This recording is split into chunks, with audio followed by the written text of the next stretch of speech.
Hey everyone, welcome back to my channel. Today marks the beginning of an exciting new challenge, the Zero Bills Challenge. The goal? To create a self-sufficient home while cutting costs and living more sustainably.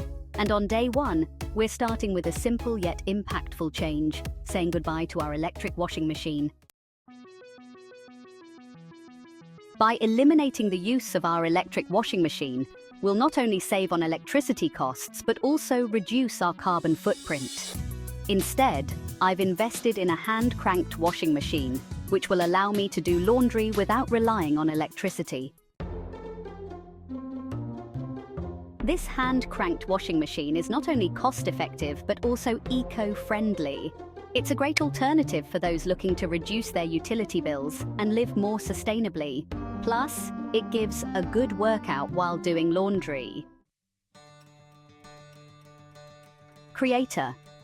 I'm excited to see the impact this small change will have on my overall bills and lifestyle.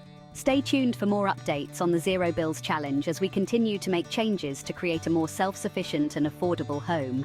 Thanks for watching, and don't forget to like and subscribe for more content like this. See you in the next video.